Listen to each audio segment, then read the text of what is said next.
Hey, what's up guys? I am excited to do some pumpkin spice themed cookies. We have our virtual class starting in about 10 minutes. So hey, if you are on YouTube watching this pre-recorded, go ahead and just skip about 10 minutes in, and that'll be when the official start class will be. Okay? Nobody I think is on at the moment. However, I know that we're going to start having people come on, so I can't see or hear anybody. So if you are taking the class and you want to comment, just say hi, say your name, where you're from. We have a few people signed up for the class, and I know that we're going to have some people just kind of scrolling through Facebook and seeing this. So if that is you, welcome, and we'll get started in about 10 minutes. I'm just going to kind of chill out. It's going to be a little awkward for a few minutes as I wait for people to come on. So we will start very soon. If you just hopped on, tell me hi. How you doing? How's your day going? You excited about this class? I am. I love pumpkin so much. Oh my goodness. I made pumpkin bread I think it was, last Sunday maybe? And it was so good. Oh my goodness, baked it perfectly. I'm telling you, I have never made pumpkin bread that good. And my husband, he doesn't usually like sweets. People ask him all the time if he eats cookies. The answer is very occasionally, maybe 2 times a year. But he absolutely loved this pumpkin bread. So I don't know. Hopefully I'm going to make some more. We already ate it all. I'm hopefully going to make some more next week or something like that. I'm trying not to make it to have it every day, because I feel like that's kind of dangerous. So I'm let's wait a week and then I'll make some more before I'm, because when you're surrounded by cookies all the time, it can be so dangerous. I'm telling you. So hey, for whoever just popped on, we are going to get started soon. Again, if you are scrolling through Facebook, we are doing a pumpkin spice themed virtual cookie class, and we will be on here for about 2 hours decorating some cookies together. And I know a lot of people are not on Facebook. They're going to be taking the YouTube class later. If at any point you feel like this class is too fast or you need to pop out, by all means, go for it. I will not know and will not be offended. So if you need to do that, of course, you can always go back to the YouTube class, which will be posted later tonight, and pick up wherever you left off. If you feel like it's too fast, you can pause the video on YouTube. This live class, you can't do that. So you can always do that on YouTube if you need to go at a slower pace. So in a few minutes, we'll get started. How's everybody doing? It's always my question. If you can comment, feel free, so I can see if you have any questions. You can comment and I will answer those because I've got some time right now.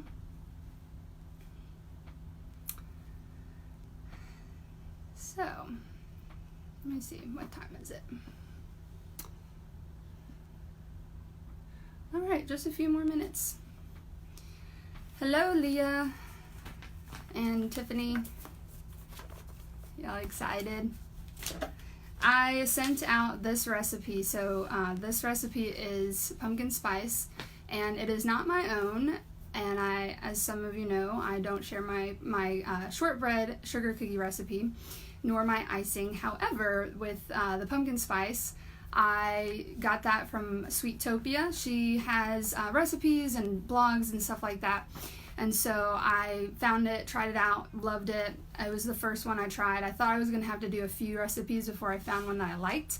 However, she was the first one I tried and I liked it. So I sent that to all of my email subscribers. If you did not get that email and you would like the recipe, you can go ahead and email me or message me, tell me that you want that email, and I can send that to you. And it also has, I've got a Thanksgiving class coming up, so I had that in there, which I was excited about. Finally got that posted. I feel like I'm so late in the game. everyone is already advertising Christmas cookies, and I'm going, wait, what? We have not even done Halloween.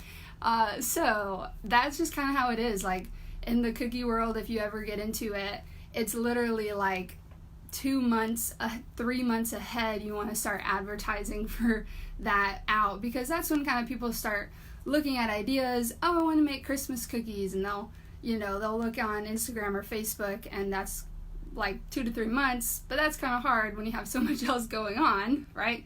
So, and I don't think I'm alone in that, but I did post a Thanksgiving class. I was very proud of myself. When you set a date and you tell your followers, I am posting it on Friday, that does hold you accountable. So I'm glad to have y'all like keeping me accountable, and so I'm excited about that class. All right, so hello Maria, glad that you could join. We are going to start in a couple of minutes. So how this is going to go, I know we have probably all the people that are taking the class are probably already on right now.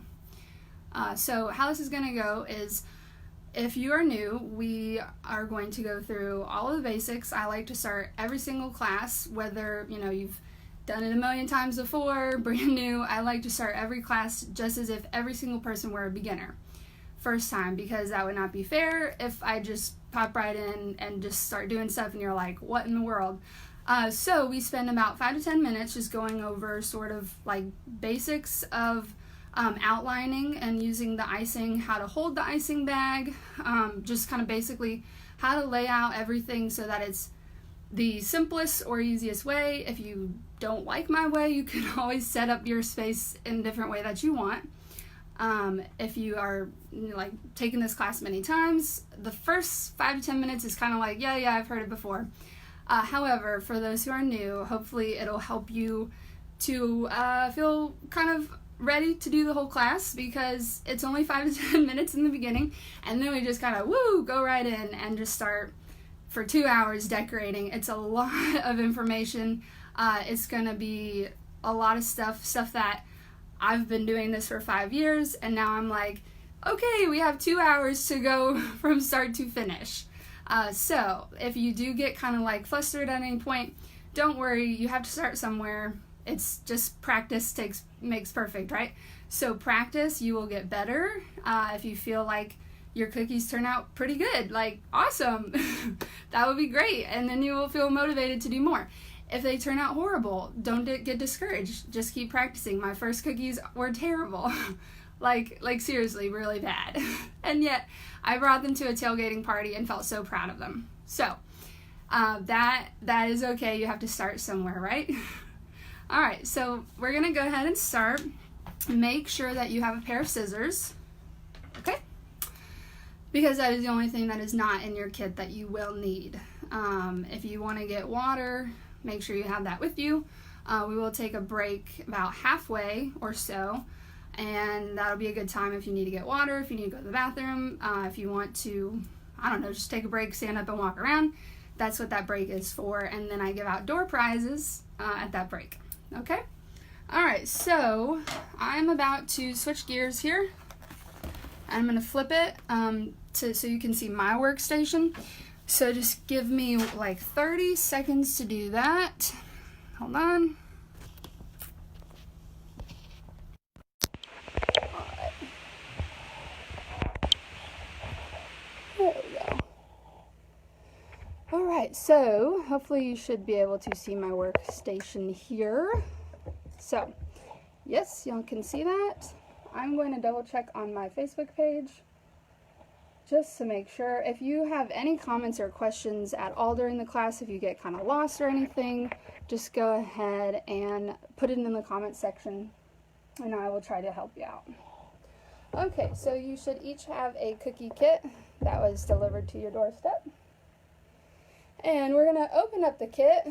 If you haven't already, I'm putting my hair up because I always do that when I'm working. I don't like my hair down. Okay, so we're just going to go over everything that you have. You've got this worksheet right here. This is for practicing the outlining, and sort of the hardest part is the detailing and the outlining. So that is why we do a practice worksheet in the beginning, so that you hopefully feel a little bit more confident when you're actually doing the outline and the detailing on the cookies. However, this is the hardest thing. It does take the most practice. So again, if you're not, if you don't feel confident in this, you can always just practice more of the outlining on a worksheet, or if you want to keep that and take all the icing off and do it again later, you can also do that. You have napkins. So I found these online. Pumpkin spice everything. I thought that was cute. You have 2 extra tipless bags. So what are these for? These, at the end, we may end up transferring some of the icing from one to another bag. And so that's because if our hole is a little too big, like if we cut our hole on the tip, this all makes sense in a little bit. If you cut the hole too big, you can always put that icing into another bag and then cut the hole smaller. Okay, so we may do that, but I will get to that later. Okay, so you can just put that off to the side. This is your little paper to work on, because it does get messy. So of course you just unfold that, lay it down, okay? And then once you have that parchment paper laid down like I do, we're going to take everything out of our box, and we're going to place everything kind of in a way that is, I don't know, kind of simple for me, so I feel like I've got my workstation. It's not cluttered, but I have everything I need right here. Okay. So pull everything out. The tipless bags kind of off to the side. We are going to use the worksheet in a little bit. You can put your bakery box off to the side as well. That is for the end. Okay. So you should have your cookies. If you haven't already, go ahead and unwrap them. I like to do it like as if I just received my cookie kit, but y'all probably might have just like already took everything out, which is totally fine. So we are only decorating 4 cookies tonight. So really the reason why you have the 8 cookies is in case any of them broke in transit, which I've been receiving pretty good feedback that they're not breaking, so that's pretty good, but I've just had really bad experiences with the post office. So that's why I do the 8. However, we're only going to decorate the 4, okay? Hopefully that makes sense. You may have enough icing for all 8 though, which is cool. Like you can definitely use the rest of the icing to decorate all of them, but we're just going to work with 4. Okay, this is your pumpkin spice. It is literally just pumpkin spice. This is for a part at the end, so you can also put this off to the side. All right, you do not have this marker right here. So if you're a beginner, this is a good thing to get, or even, if you're more advanced and you don't have one, try to get some kind of edible food marker, because it's super easy when you're drawing. If you want to, like, for instance, okay, if you have this cookie, it's just a blank cookie. You don't have any lines. So then you have to make those lines in your mind. However, if you have the marker, you can literally draw onto the cookie and then use the icing to then go over the line. It makes it super easy. I use this occasionally, definitely for the cookies that are a little bit harder, like the more advanced ones. It's like $5 at any kind of like Hobby Lobby, Michael's, Joann's, Amazon as well. Okay. All right, you have toothpicks. These are going to be used for popping air bubbles. That will make sense in a little bit. And also spreading that icing once you put it onto the cookie. So just kind of keep those handy. I like to stack all my cookies up at the top. I have the toothpicks ready. And then for your icings, you have all these different colors. However, some of them have a 1 on the bag. Okay. The one that has a line on the bag, this means that this one is thicker than the other one. Okay, so the other one is diluted with water a little bit more, so this one is thin, right? You can kind of feel the difference. This one is a little bit harder. This one's like super slimy, right? So the one that has a 1, you want to take all the ones that have a line on it, that one, and just kind of separate those. I think I put the 1 on the green as well. But the ones that matter the most are the blue, the brown, the orange, and the white. All the ones that have a line on it. Those are your thick ones, and they're very different than the other ones. If you try to outline with the thin one, it will run everywhere. It won't work. So all the ones that have a 1 on it, go ahead and put those on the left or the right. I'm going to put them over here probably. I've got my little phone stand, so it kind of makes it a little hard. Let me go like this. Okay, and then all the ones that do not have the 1, those are the thin ones. You can put those on the opposite side. So then that way we know these ones are thick, these ones are thin. I will always say it as we go and make sure that you grab the one that has a 1 on it. Okay, let's start with the worksheet. So go ahead and place it right in front. All right. I'm going to show y'all a little trick that I've been doing in my latest classes. So a number 2 pencil, you always can see, this one is very dull, but it doesn't really matter. You can see where the lead starts and where the wood begins, right? So if we're going to start with our white that has a 1 on it. And I'm just going to explain this for a minute. When we cut this hole, okay, pretend like it's a pencil. And you are cutting off about the amount of how much of that lead there is. So hopefully you can kind of see that. And I always say cut a little bit smaller, like especially if you're brand new, like I go, okay, let's cut a hole. And people will go, okay. I'm like, no. Cut a small hole, okay, just a tiny one. But think of a pencil. You want that little plastic piece that pops off to be about the size of this little pencil right here, okay? So we are going to start right here cutting. I'm about to cut this pencil. That is not okay. We are going to cut a little piece off. Okay, you can start small. It is a very tiny amount. It's a pretty small hole. Okay, now if it's laid flat like this, what I do is I kind of take my fingers, and just sort of like run it around those seams so that instead of it being flat, we look at it and we can see a hole. Okay? So, you will know if you cut it right once we do this worksheet. Alright, now how to hold the icing bag. There's a knot in every single icing bag. You want to be holding underneath right into your palm.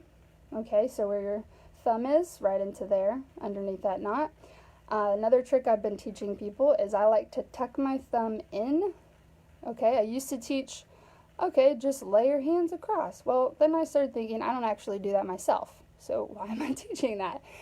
So I actually tuck my finger in, and I think I just started to be more aware of it.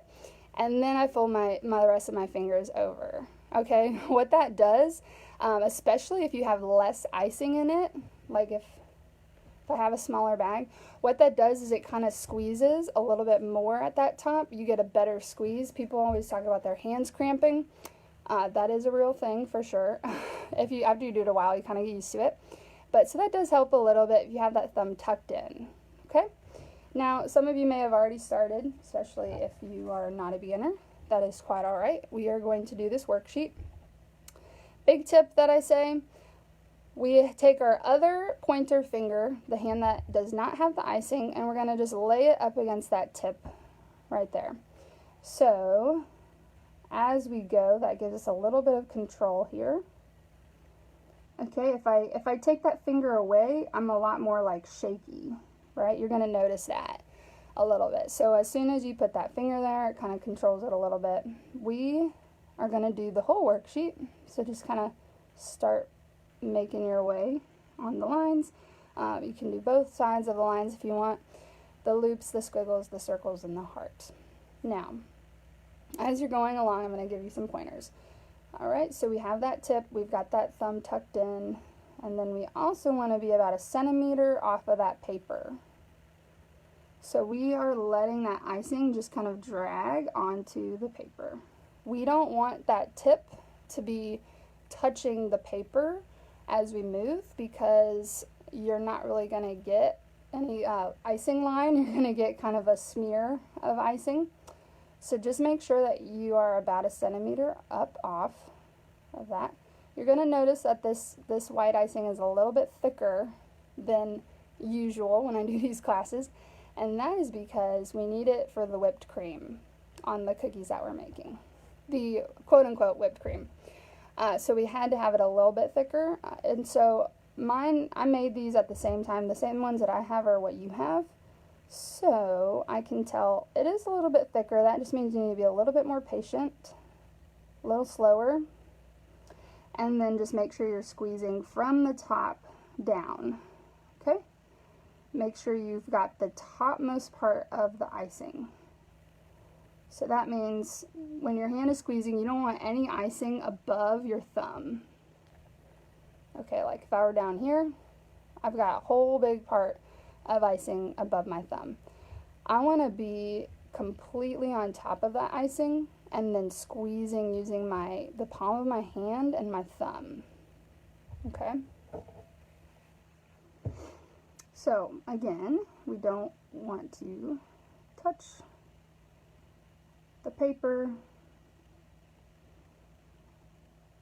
I just thought about this, because this has happened to me before.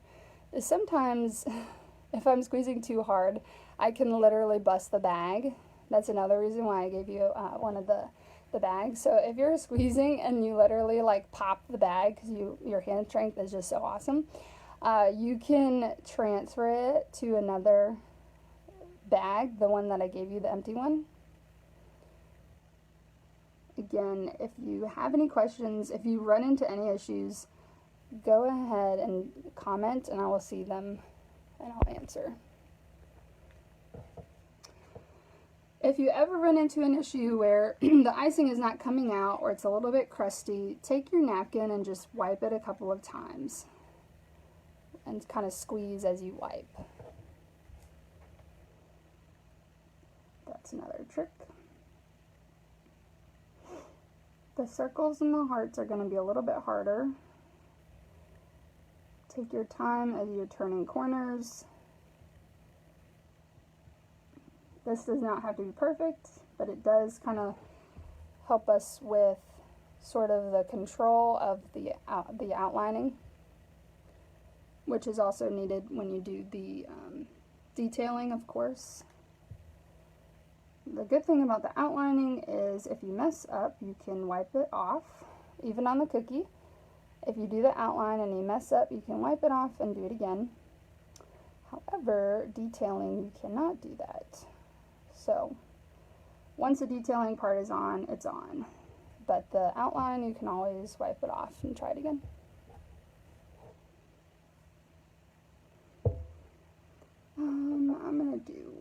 I'm just going to do one circle. I always get the question, oh, should you do the inner circle or the outer circle first? Well, it doesn't really matter. I usually do the inside one first and then the outside one. Now, again, if you are having trouble with this white icing, like if it's really hard to squeeze, you can always grab another color with the one on it and cut it the same way and try it with that. I don't want you to get frustrated in the beginning. Not saying that getting frustrated later is any better, but especially in the beginning, I want you to feel like, oh, okay, I feel good, I'm ready for the class. So if you are frustrated with that, then go ahead and do a different one. Like I said, we want the white to be a little bit thicker or else we won't have, the whipped cream will not be as defined.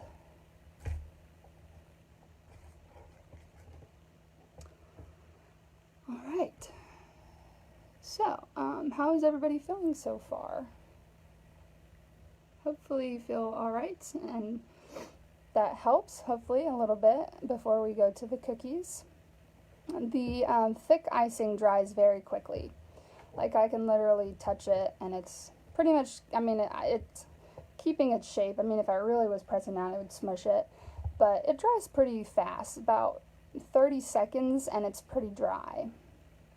The thin one, it takes about 2 minutes for it to start to dry, but then ultimately to get it completely dry, it takes about 12 to 24 hours, believe it or not.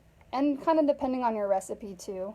My recipe, it takes a little bit longer because it's a little softer, which I prefer. I don't like biting into a rock hard cookie.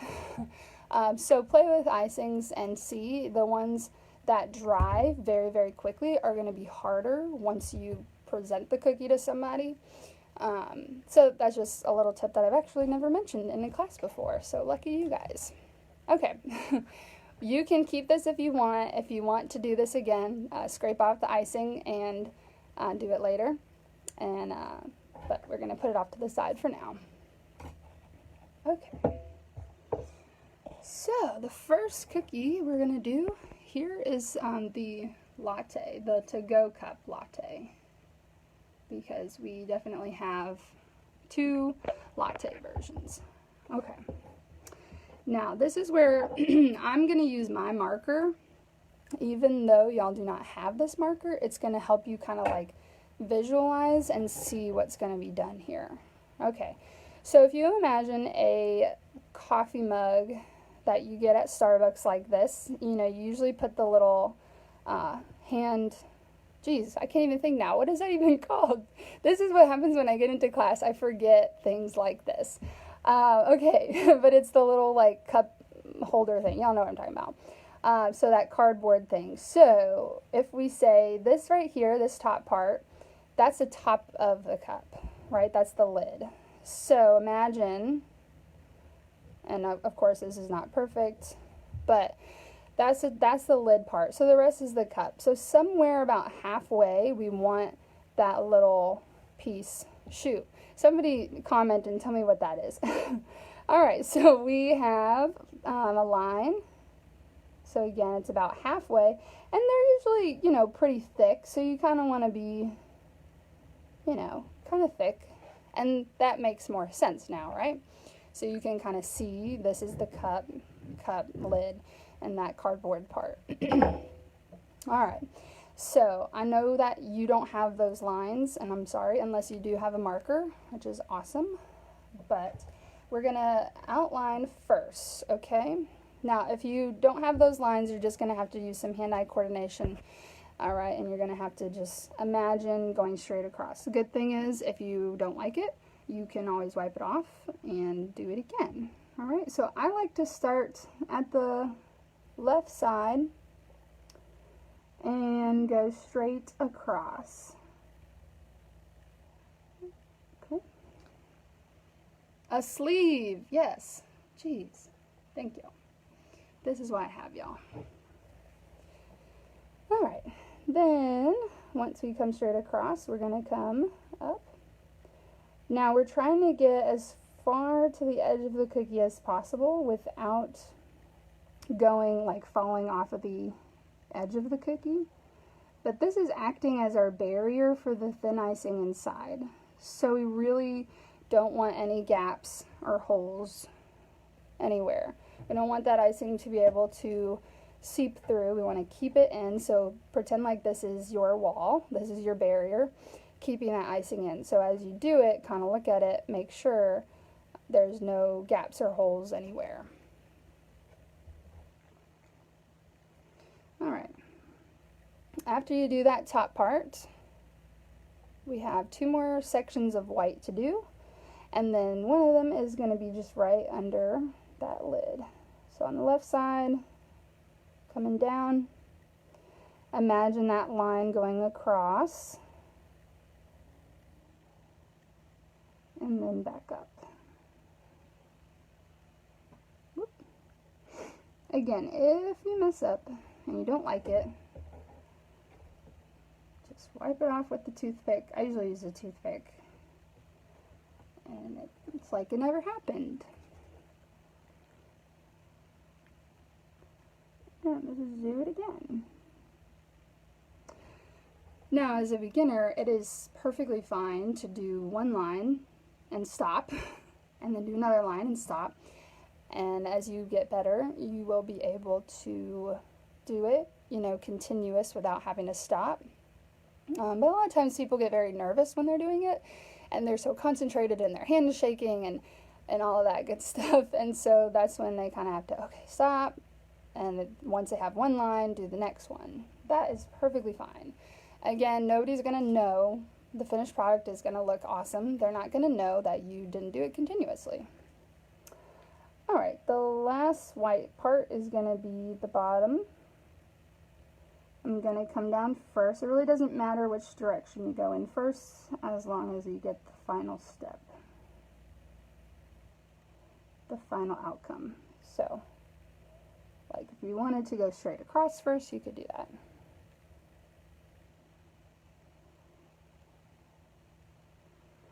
The good news is that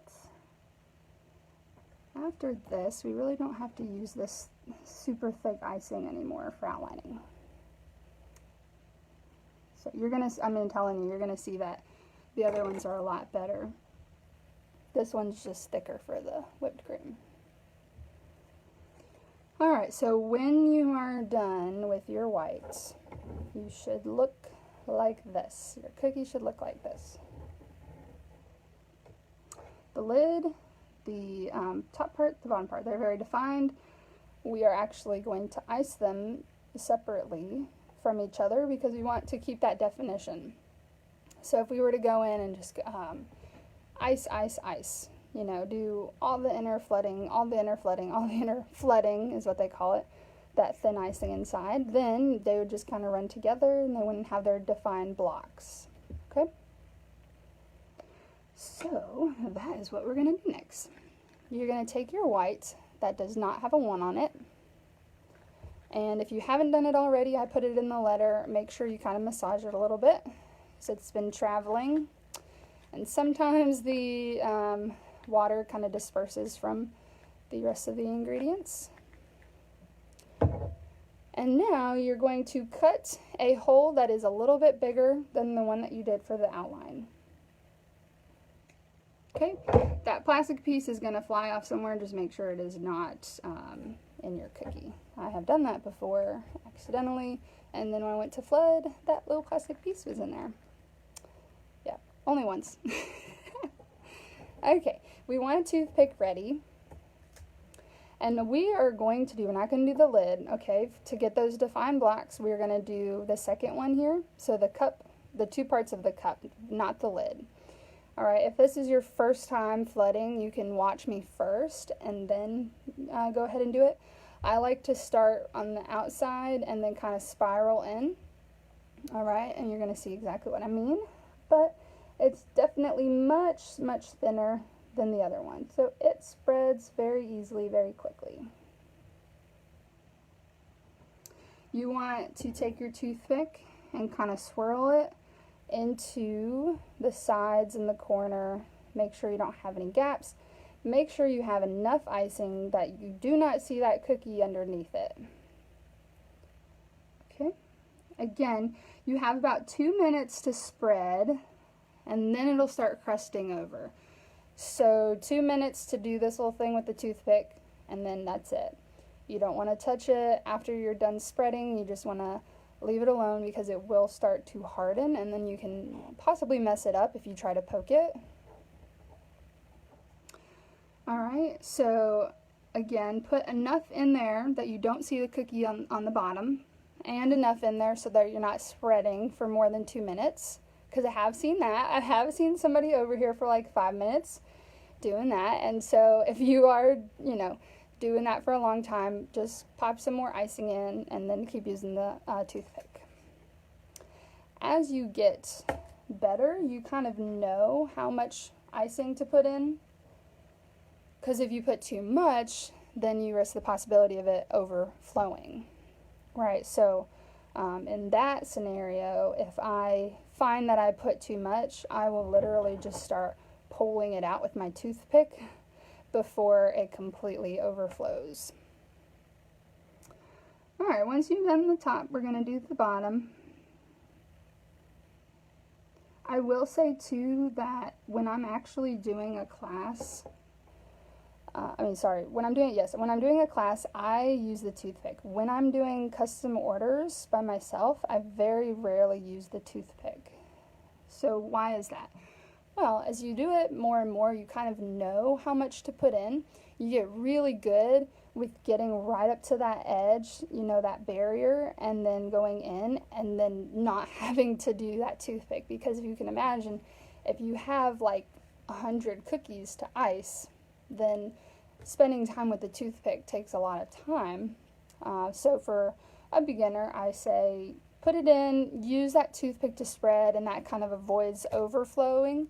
But if you are a little bit more of a beginner, an advanced person, you can actually try and go as close to that outline as possible without it overflowing. So maybe the last cookie, you can kind of try that out. Try to see if you can do just the right amount so that you don't have to use the toothpick. All right. We are going to let this one dry a little bit. Okay. So for now, and this is going to apply to all the thin icings. If you don't want them to really leak out, fold that tip in and then just kind of roll it up so it doesn't leak out everywhere. All right. I'm just going to move this over here for now. We're just going to let it dry for a couple minutes. Okay. Let's grab our pumpkin. This nice long pumpkin. There's a lot of stuff going on with this one. So, I do have the original one. It is kind of a little bit old. Kind of a little bit. That's like, it's probably about like a month old. So, it's not going to look as pretty as yours will tomorrow. But that is what we're going for. So again, the same concept as this latte cup. We are doing very defined blocks. Okay, so this has 4 kind of ovals, if you can see that. And that is determined by the bottom curves. Okay, you've got 1, 2, 3, 4. This is a little bit more of an intermediate cookie. I wouldn't say it's quite advanced. Most of them are intermediate. The only one that's beginner is the pumpkin pie. However, this one, I might do this one without a pen since I have the cookie right here. But just imagine we do an outline. It's kind of going to be like a curved oval. You're going to do that 4 times. All right, so you can just go with me. We have our orange icing that has a line on it. Okay, we're going to cut that little piece. Remember, not too big.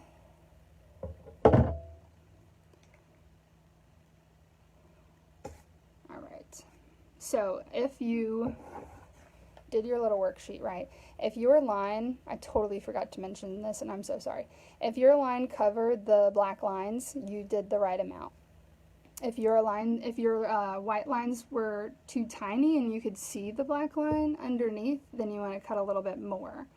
If your lines were completely over the black line, like double, then you cut too big of a hole. You want to cut less. So just kind of keep that in mind. That little piece that you cut off, very tiny amount, you want it to be equivalent to when you pipe. It should cover these lines completely. Okay? Alright, so I like to start on the left. I kind of go from left to right, and I think that's because I'm right-handed. So if you're left-handed, you could do the opposite. But we are going to outline with the orange that has a 1 on it. I always like to clarify. Start at the top. It has this little divot right here. That's kind of where we want to start. Okay? You're going to notice that this is a lot thinner than the white. And the first thing we're going to do is go all the way to the edge of that cookie. Once you reach the bottom divot, then you go ahead and kind of pause. All right. Trying to make this like as easy as possible for you. We kind of have like a curvy pumpkin, so all of the blocks are going to be a little bit curvy as well. The next line that we make is going to kind of mirror this outside curve, so you're going to start right on where you left off. You're going to curve to the left, then you're going to come in a little bit, and then you're going to curve back up to the left, so that your finished product looks something like that. Notice how the orange is really kind of just flowing. That's because this is definitely a little bit thinner. It's still thick, but it's not as thick as the white. All right, our next line, I'm trying not to move too fast. We're gonna start on the bottom left, that next little divot. Once you reach the next divot, you're going to stop. And this one, we actually kind of go straight up. Just kind of straight up. Once you reach the top, curve up and meet the next line on the left. Oh my gosh, there's, seriously, are you kidding me? There's like a big ant that just, oh my gosh. Y'all, I clean this house. I literally clean this house every day. And I think, to be real, I think that there are more bugs in Florida than there are in Louisiana. And that's crazy because I thought that there were so many in Louisiana. No, there are tons of bugs in Florida. I forgot that. I used to live here, but I totally forgot about that. All right, the third one down here, again, you're going to do the same thing. You're going to do that little curve, and then before we do the next line, you're going to do sort of like you did on that first one. We are going to mirror the outside curve, okay? So we have 2 blocks here. We're going to go curve to the right, come into the left, curve back out to the right, meet up at the top, okay? This is where it gets a little tricky. So we go out to the right, curve in to the left, back to the right, up to the top, meet that line in the middle. 3 down, 1 to go on these lines. 3 blocks. We got 1 more. The last one is easy. You're just going to follow the outline of the cookie.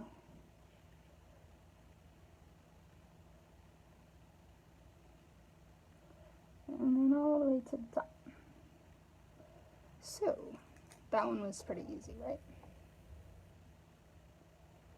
So then the only thing that we need to do now on those is flood them. Okay, so again, if we are thinking in terms of keeping definition, we are going to just do 2 of these. So you can do the outer one and then the third one, or if you want, you can do the second one and the fourth one. It really doesn't matter. We're just not going to flood every single one at the same time. We want a space in between. So this is when we grab our thin orange. Okay. Cut that hole. That hole that's a little bit bigger than the outline one that you just used. See, I cut off about that much for the thin one. Okay. So I'm going to do the first one and the third one. Remember, first or third, or you can do second and fourth, but you just want to have that gap in between. Now, this is pretty narrow, okay? So we will definitely need to use that toothpick to go in and to spread it into the corners here. Be very careful not to overflow. It's very easy to do that when it's such a narrow little space. And again, I like to kind of swirl that toothpick. Instead of just dragging it, I swirl it and drag at the same time.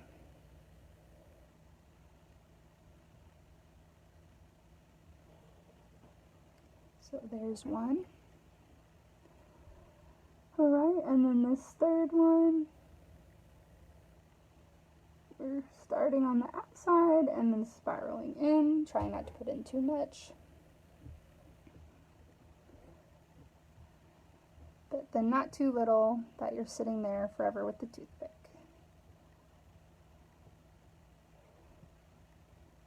Some people like to spread that icing kind of to like over the outline to hide the outline. As a beginner, I would say don't worry about that. Your biggest things are probably putting in enough icing and not overflowing. Right, so once you get pretty comfortable with it, you can start to hide the outline. But remember, you have about 2 minutes, and then when you pass that point and you're starting, you're going to notice it's going to get thicker because it's already starting to dry. Okay, so guess what? We're gonna let this one dry too. This one's gonna dry. So again, just put this off to the side in a place that you are not going to bump it or have it be messed up against something. So just make sure that there's nothing around it. It's safe in its little area. Okay, back to the latte, the to-go cup. So at this point, this icing right here has dried enough for us to be able to add the white icing in the lid, and it'll still keep that definition. So that was maybe, 5 to 10 minutes that it was drying, so that's pretty good. So we're going to take our thin white, which is already opened, okay? Make sure it is the one that is thin and it does not have a line on it. And again, we're going thin icing, starting on the outside.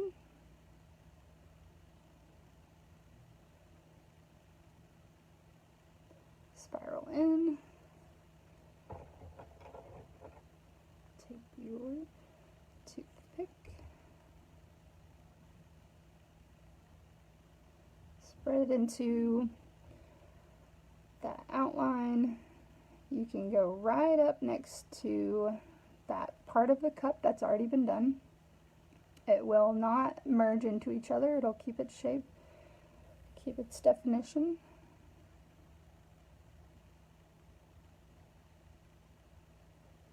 All right. And there we have the lid.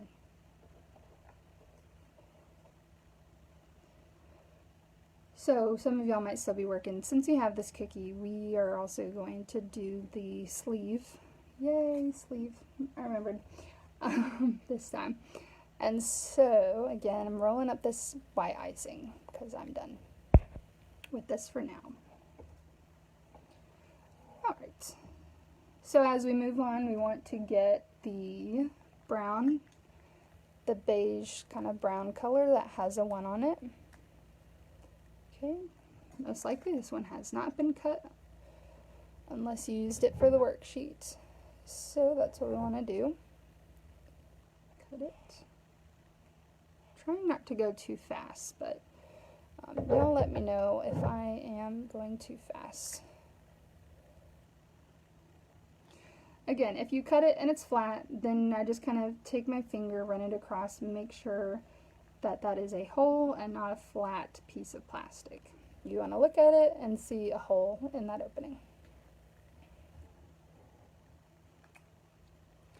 Okay, so you can do this the easy way or a little bit harder. The easy way is to just go ahead and draw 2 lines to create this barrier on the side. If you want to go a little step further, you can do these 2 lines and then also come right under and hug that white barrier. Most of the time in classes I do that because it helps people not to accidentally put that thin brown icing over into the white, but it's not really necessary. It is a little bit harder when you're outlining, but it does make it a little bit easier when you flood it. So mine got an air bubble in it, which does happen. So we can start first with the sides, and you just want to make sure that there are no gaps in between that white and that brown, okay? My dogs are barking. I don't know if you can hear that. They are crazy. They love their backyard. Their backyard here is like the same size as our house. It's probably even bigger than the square footage of our house we're renting right now. It's a very tiny house. It's 800 square feet, but their yard is probably like 1,500 square feet. And I'm like, that is not fair. How did y'all luck out on that? Anyway, it's a very tiny house, but we're making it work. Okay, so this is the easy part. If you want to go ahead and add the line, again, you would just hug right up under that white. This is a little tricky trying to get that close to that white. So especially when I have my phone like right in front of my face. You can do that if you want, and then you can take your toothpick and kind of like push it into the white. Again, it's not necessary, but it does help when you go and add the thin icing. Alright, and then the bottom part. So you just want to make sure that there are no gaps, that thin icing is going to stay completely inside.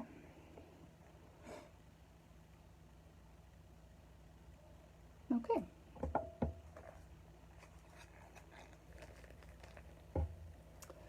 Alright, so now we can just go ahead and flood it with the brown. Again, if you didn't see me do this in the beginning, just kind of mixing it up a little bit so that the water that kind of maybe got a little bit separated gets more combined.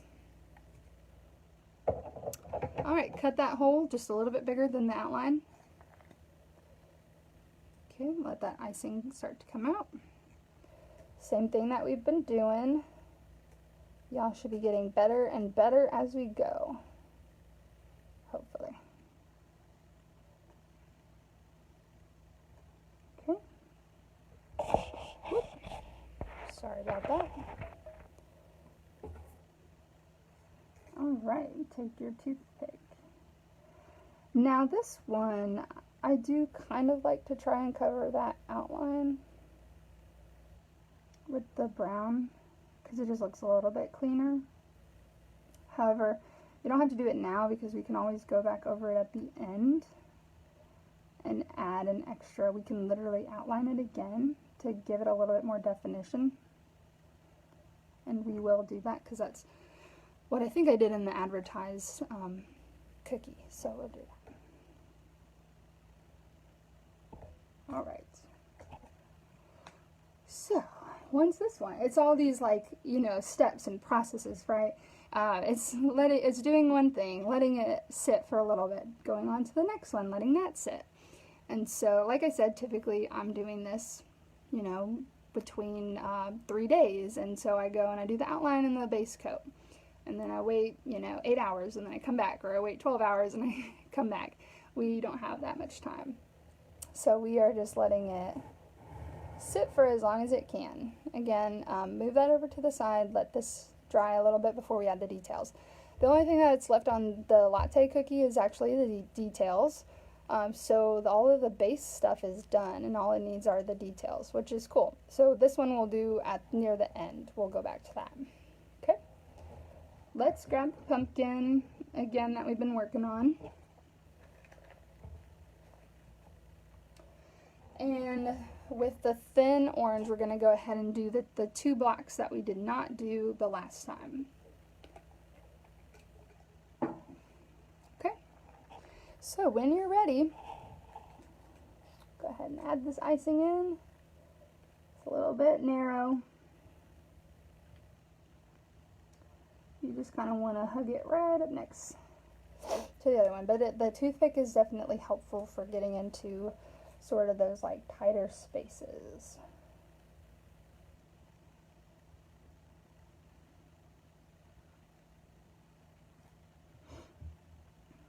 Okay, so that icing had dried enough that we add this one and we still keep that definition.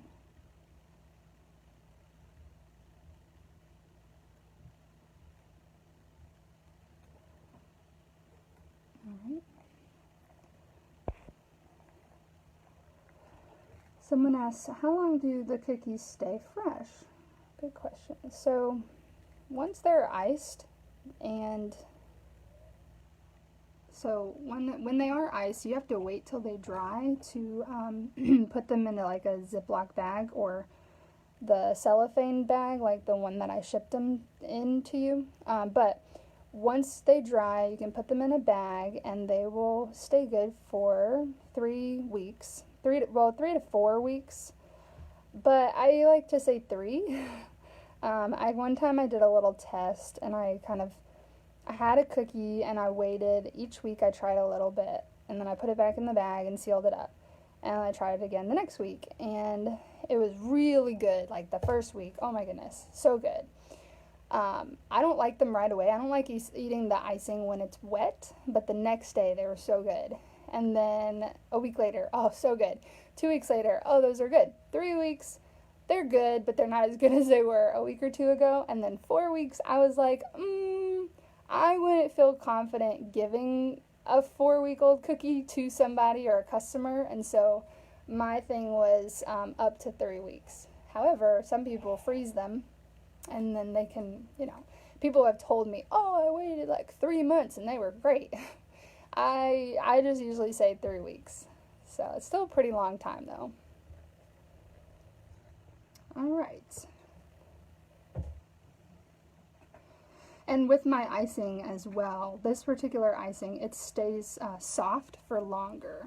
So like some of people that they do the traditional royal icing, and mine is royal icing, but I kind of have like some secrets to keep it soft, and not bad secrets, but just good. I keep it simple, and so the icing, it stays softer for longer, but some of those rock hard ones, they don't really taste good after a month.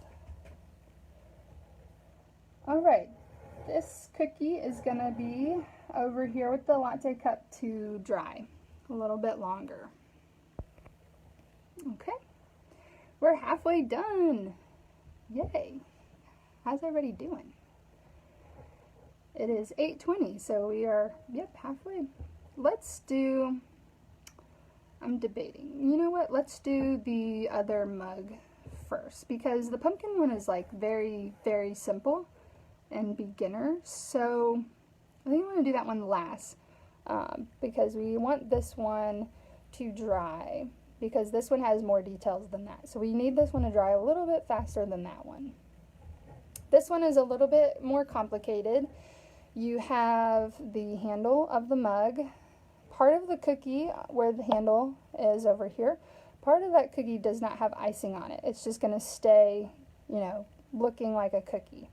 You got the handle here. You have the cup part. Then we're going to add a little bit of like pumpkin latte coffee in here. The top part's going to be the whipped cream. Okay? So the first thing that we're going to do is the mug portion. We're going to do a little curved semicircle here. We're going to outline, and this is going to be in blue. Now, after we outline in blue, and you can go ahead and grab your thick blue or turquoisey, we're going to cut this like we've been doing. The difference with this, after we outline it, we're going to flood it, but we're going to give it polka dots. So if you have been in a class with me before, you may have done polka dots before, and you probably hated them or really loved them. And so if you hated them and you remember that, you don't have to add polka dots. But if you loved them, cool, awesome. The polka dots are hard because it's a lot of hand-eye coordination, and we like perfection, but we don't always achieve perfection, so we get frustrated. And so if you are like that, you don't have to do the polka dots, but if you want to give it a go and this is your first time, you can definitely do polka dots. But I'm going to show you right after we outline this. So the first thing that I do is I'm going to come to the top left, and I'm going to do that little curved part, and then meet the other side on the right. We want enough room up here that we can add in that little pumpkin coffee and the whipped cream. So not too much space, but enough that it looks sort of like you're looking into the mug. All right, once you do that, we come over the left side. We're going to start at the top, and we're going to make our way around the cookie back up to the right top. So this is the hardest part over on the left, is meeting that. So we're cutting off that handle. That's the hardest part. Then from there, you're just outlining where the cookie already is. You're just outlining to the edge of the cookie.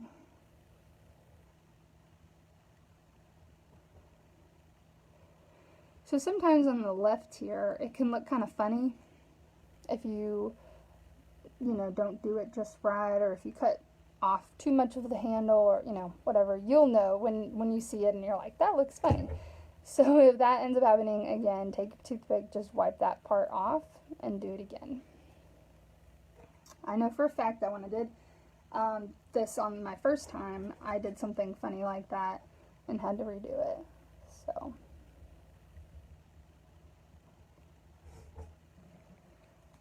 for the polka dots,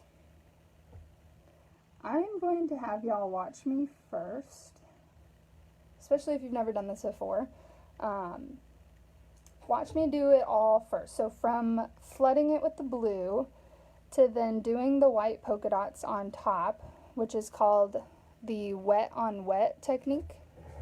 If you've never done it before, just watch me do the whole thing and then maybe decide for yourself if you like to do it. But if you don't want to do it, that's quite alright. We can just have a blue mug. Okay, so I'm going to first go in just like we've been doing, okay? And just go ahead and flood. Now, sometimes when people add the polka dots, it overflows because it's too much icing. So you add the blue, right, and then you're going in and you're adding the polka dots. Now you've just added more icing. So sometimes that happens. So I sometimes like to put a little bit less. If I know I'm going to do polka dots, I put a little bit less than I normally would, because as soon as I add the polka dots, all of the icing is going to disperse a little bit and make it a little thicker. Okay, polka dots. So you never want your tip to touch the blue. It only touches the white. You drop it in, you barely need to squeeze because it's thin, so it's already coming out. And you go slowly, but this tip never touches the blue. Press down, slowly pull up.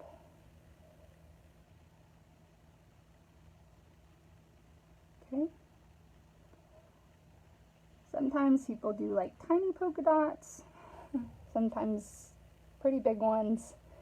The more you squeeze out, the bigger the polka dot is going to be. But then I just kind of go in like a pattern so that my polka dots look pretty symmetrical. I've had a lot of practice with these, so, I might make it look kind of easy. But we go ahead and try that. We want to do our little polka dots. Or if you don't like polka dots, again, just the blue. Sometimes you can take your toothpick and kind of like move the polka dot around. Sort of manipulate it a little bit.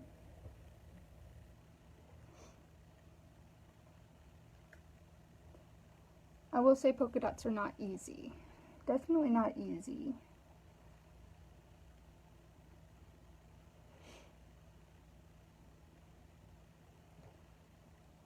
Alright.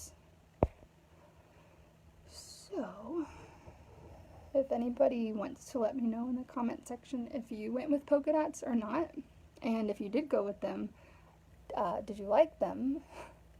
And do they look okay?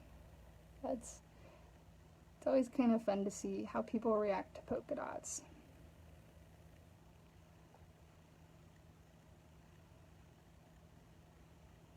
Alright.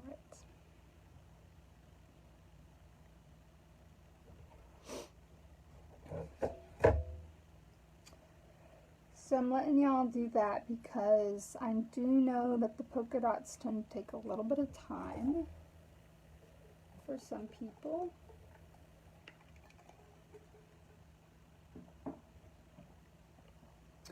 When this dries, it's going to look very cool, very pretty.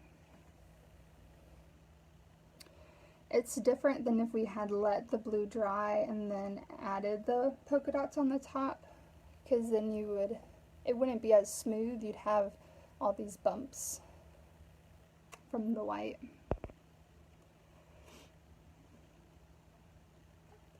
Yeah, love the polka dots. Good. Some people really do love it. I would say I think I love them. Depends on how many I have to do. But I really do like them.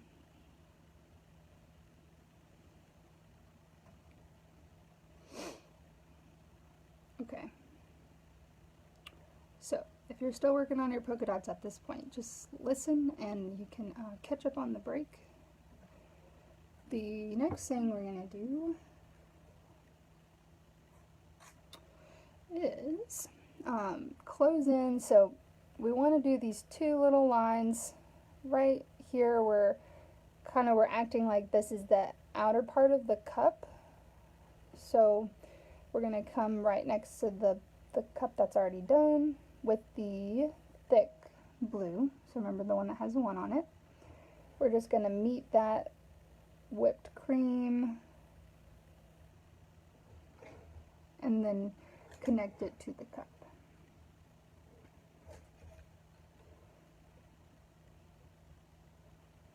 And we do want this part to be visible. We want to be able to see these two little blue lines because it just kind of makes it look a little bit more realistic. So when we go to add the coffee part in, we want to keep this blue line visible.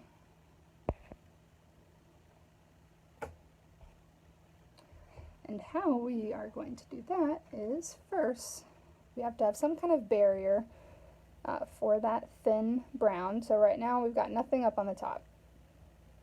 That's when we want to take our thick brown, okay, and we're going to do sort of like we did with the top of the cup where we did this little curve. We're going to do the same thing as if we're cutting off the little whipped cream dollop.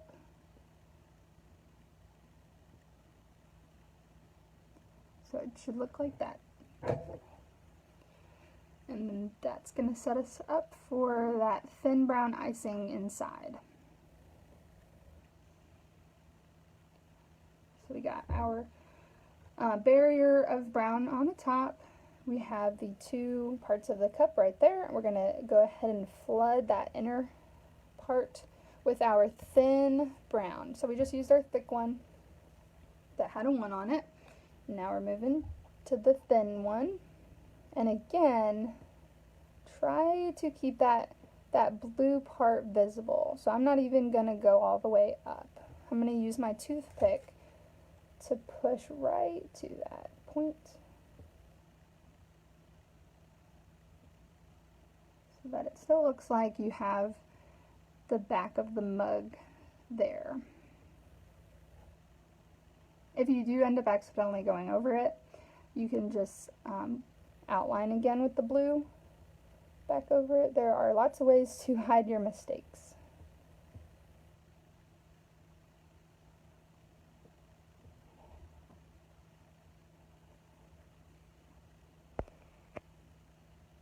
All right.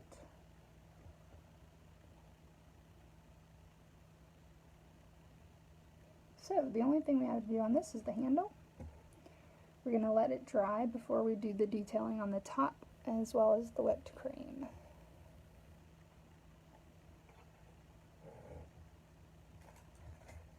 All right.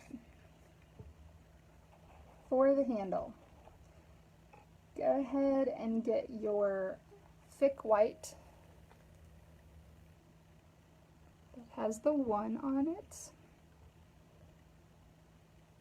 I did my handle pretty much simple enough. I did like a little semicircle here and then followed that little knob on the bottom. You can take your thick white, the outline, and you can go ahead. First thing you can do is outline. This is very tricky because it's on the left. So I may flip this upside down. This is what I would do. Sorry. Okay. If you're right-handed, it always helps to have that cookie, wherever you're working, to have nothing on the right side. So since this is on the left, if I did it, my hand would be like going into the cup, and I just don't want to mess it up.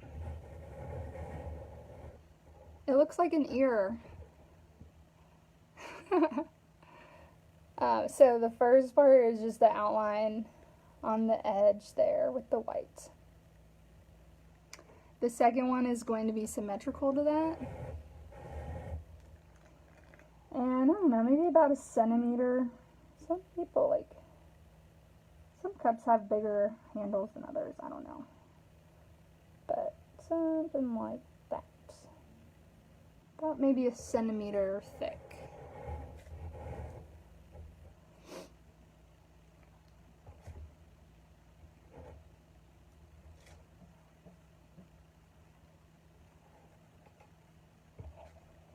All right. After you have your outline of the white, again, just like we've been doing, you'll put the thin white icing inside there.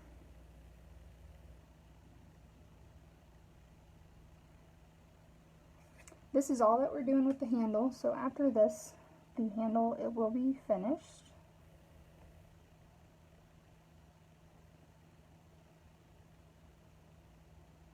Use that toothpick to get into the tiny little part of the handle.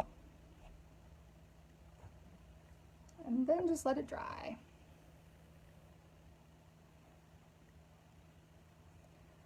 We are nearing our break. We only have one more thing to do, and that is to outline and flood the pumpkin pie. So after you've done your handle, move this over, I'm gonna let that dry, and we're gonna grab that pumpkin pie. You know, I actually, as much as I love pumpkin, I don't really like pumpkin pie a whole lot. It's probably kind of weird, but I don't know, I think it's the texture of it. It's kind of just, I don't know if anybody else feels the way I do, but I absolutely love pumpkin. I never eat pumpkin pie like at Thanksgiving. I like pecan pie and apple pie. So good. I made a pecan pie last year, and it was the first time I had ever made a pie, and it was so good. And I think I'm gonna use that same recipe again this year. Do it again. Okay. Here's another little tricky thing that we're gonna do. We want to outline our circle. So notice how there's little kind of ruffles on the end. We're not going to outline that. That's going to be the crust. We are going to draw our own circle. Okay, we're going to be super close, maybe, I don't know, like half a centimeter to a centimeter near that ridge. But we don't want to actually outline with the orange the ridge. So what I mean by that is we're going to be right here. Sort of just kind of close. This part's a little tricky. So this may be one where you might have to wipe it off and do it again.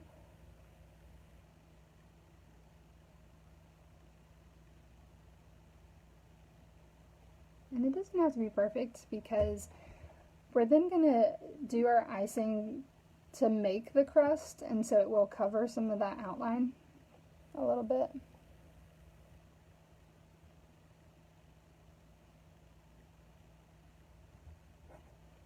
So I'm going to give you all a little bit of time to do that.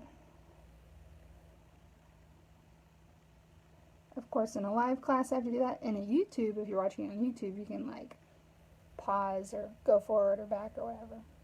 So I'm going at the pace that I would normally go in like an in-person class, but I have been getting some feedback that the YouTube classes are awesome for people who are beginners, and then they can like pause it or go back. Wait, what did she say? So that's kind of cool. This whole idea of like virtual classes was my husband's idea, and he was probably about a year ago. He said you should do virtual classes. And since then, you know, I didn't do them right away because we were just too busy doing in-person classes, but then when we moved, I really felt motivated to do it. And so I'm really glad that I have. And I think that it's given people who might otherwise not be able to take a class the opportunity, because I was having a lot of like nurses and moms taking the virtual class, and they were just like, I've never been able to do this, but, you know, because they couldn't go to an in-person class. And so it kind of was a way for people who had like really young babies to take the class, or if they had a crazy work schedule, they could take the class. So I was happy to hear about that. All right, hopefully that gave you enough time to do your outline. Once the outline is done, we can go in with our flooding.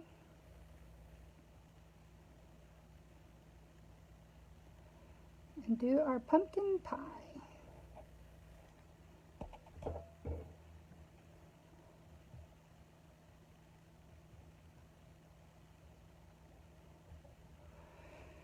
Kayla said that she feels the same way as me. She does not eat pumpkin pie, but she likes the way it looks.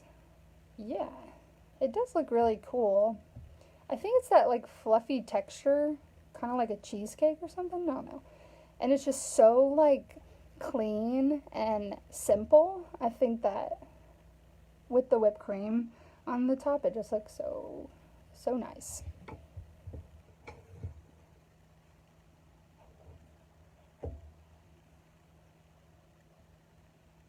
All right. Once you have your cookies all looking like this, I say that, I probably really shouldn't say that, but looking something similar to this in your own artistic way, then we're going to take a break.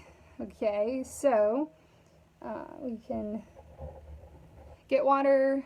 You know, if you need to stand up, move around, go for it. We are about to do some door prizes. So I'm going to put the camera back on me for a bit.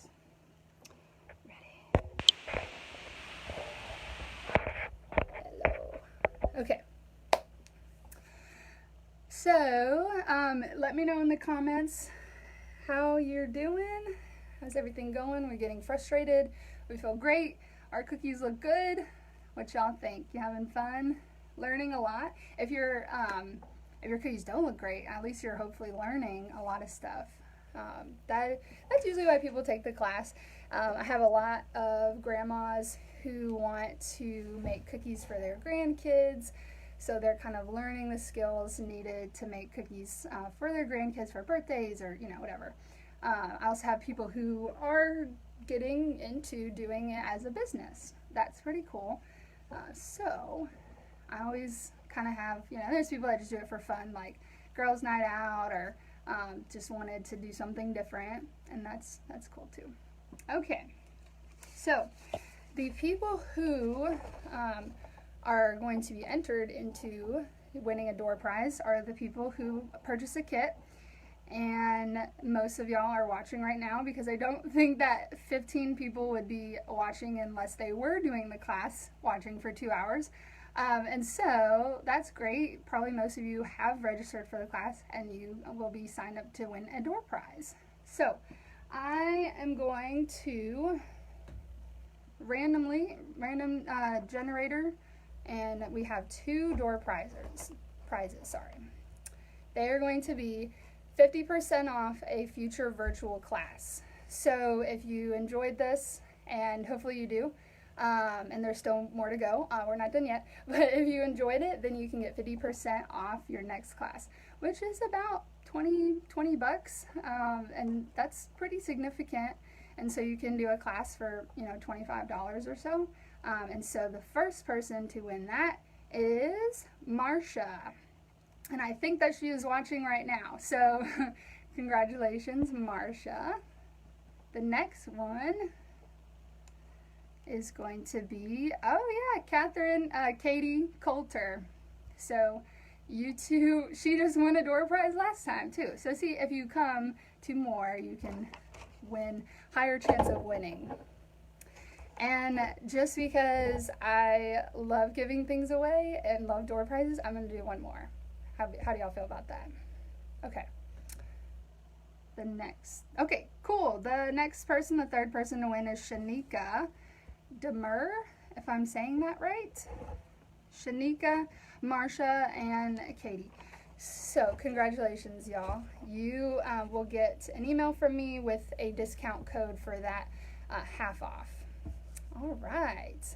So the break was for you to go get water, stand up, go to the bathroom if you need to, but also to let our cookies dry a little bit longer because we have like that pumpkin pie and that mug that we kind of just did. So we need to let those dry a little bit longer before we add the details. Now, the details, we are going to need our two tipless bags, the extra ones. So I'm thinking we have two. What we're going to do, so we have little pumpkins, which are going to be a little difficult. We have little pumpkins that we're putting on the two lattes. So the mug is going to get a little pumpkin, and the to-go cup is going to get a little pumpkin on the sleeve. Now, the thin orange icing. Your hole might be a little bit big, okay?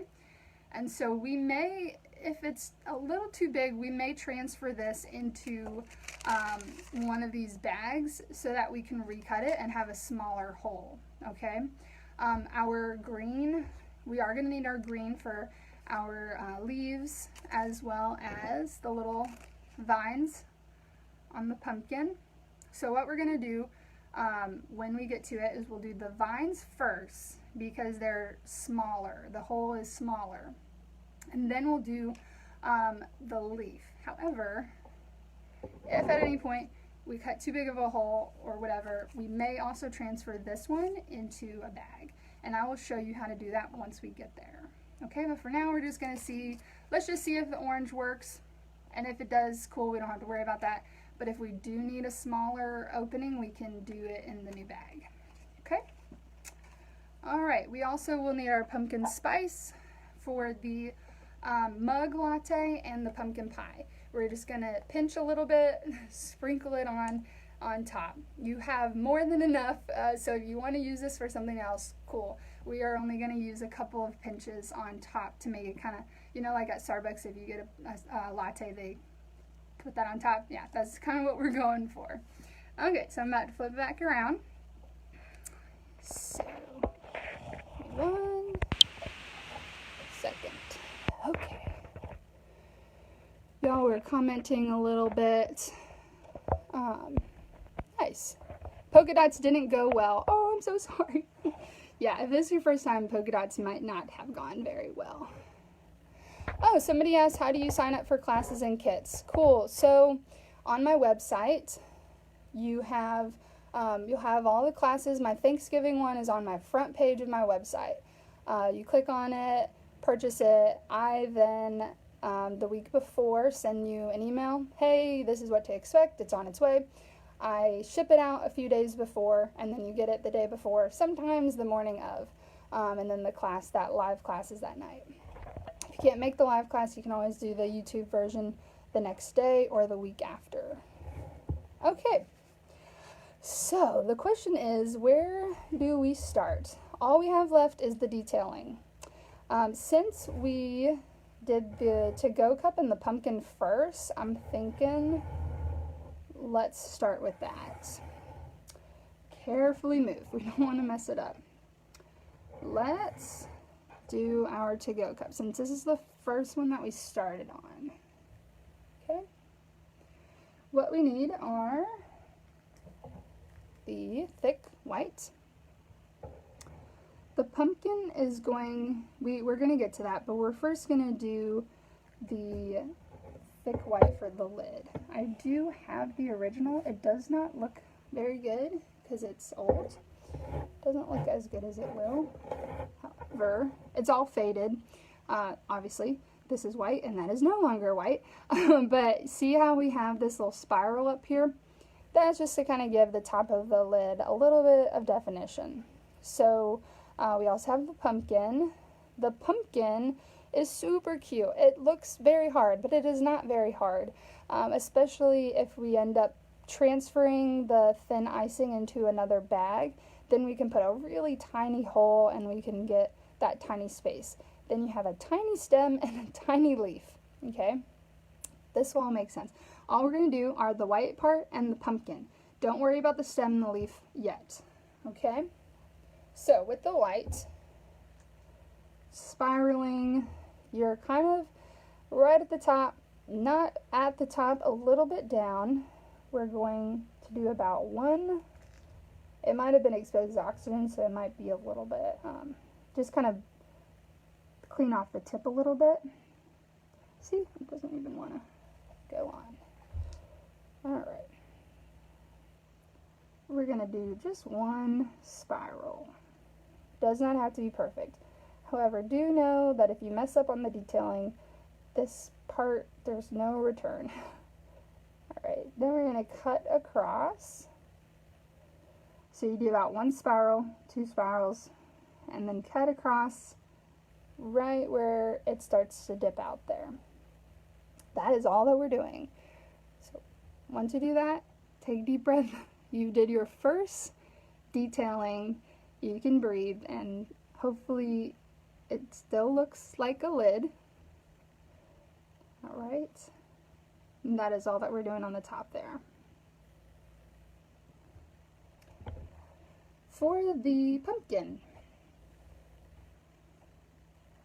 in the middle of the sleeve, right in the middle, we want it to be, I don't know, maybe about the size of like a quarter, but we do have the stem and the leaf, so maybe not like smack dab in the middle, maybe a little bit down. What we want to do are draw like 3 ovals. So I'm going to usually start with the first one. So you can watch me first if you don't feel very confident about this. But we're doing a little oval, one oval kind of right in the middle.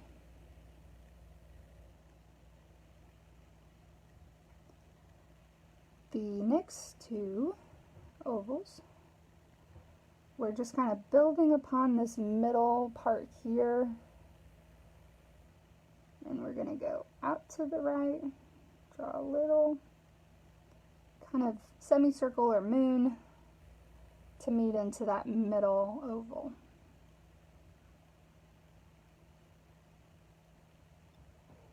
All right, on the left, same thing.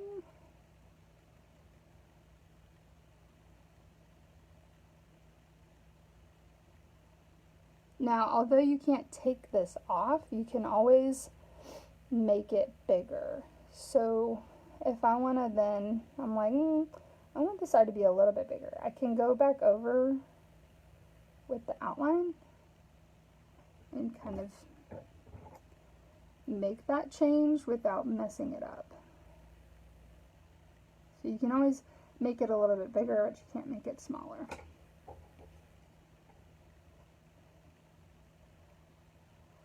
So if you see here, you've got the definition. You have done this a few times today, so you know that we only want to do one section. Like, so if we do this middle one section, we're then going to let it dry. But we can also do the outer 2 parts and then let it dry. But we don't want to do all 3 parts. We want to keep that definition. So you can either do the middle one or the 2 on the side. This is where you're going to have to see, is my hole too big? Because I don't want to be covering this whole part. Mine, I think, is good. I'm going to show you, I'm going to do it with mine like this. I'm going to do the outer parts, and then I'm also going to transfer it to a new bag, just so you can also see that. We want to drop in just a small dot. So if you feel like your opening is a pretty good, like it's not too big and it'll be able to drop it in a little bit, then you can do that. You don't have to worry about putting it into the other bag. However, if you do feel like that pumpkin is too tiny and I am going to overflood it, then what you do is take your icing that you want to transfer and stick it, all the whole little bag inside of the new bag, all the way to the bottom. And then you're literally going to just squeeze out. So we're transferring it, so we don't want to actually keep this bag in it. We're squeezing it out. Squeeze, squeeze, squeeze. All of that icing. And then you should be able to pull out the old bag. Should be empty of icing, or just about. And now all that icing is in here. You can hold it like this, or you can go ahead and tie a knot.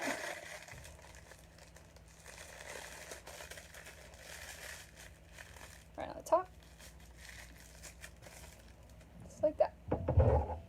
I like to cut so that it's not so like long. These are medium-sized bags. These are what I use. Okay, so then now you have a completely new icing. Then you would, if this is your situation, cut a tiny, tiny hole and then stick it in there. I guess I could cut it now because I will use it for the other one. So it's about the size of the hole for the outline. But again, I'm not going to do that yet because I want the little parts of the pumpkin to dry first before doing that.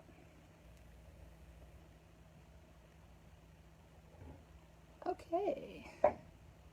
The same thing that we did on this latte, we're doing on the mug as well.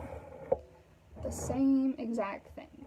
So if you didn't like the outcome of that one, well, guess what? You get a second chance on this one.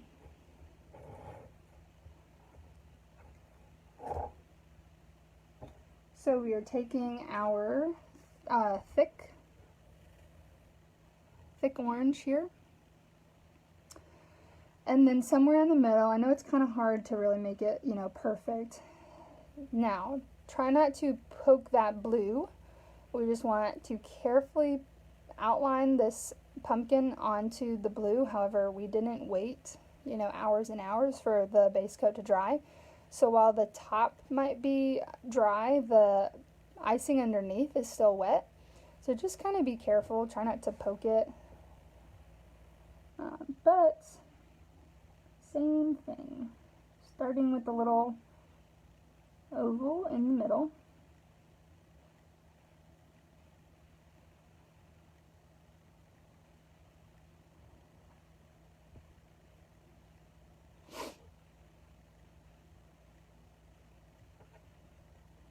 Okay, then come over and do the right side. Little part of the pumpkin. Then the left side. And again, if you don't like the shape of it, you can always make it different as long as it's bigger. So you can kind of like include that little piece that you're trying to fix.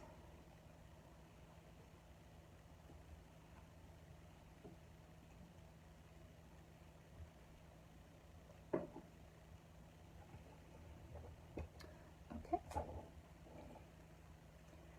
Then taking the thin icing, same thing that you did over here.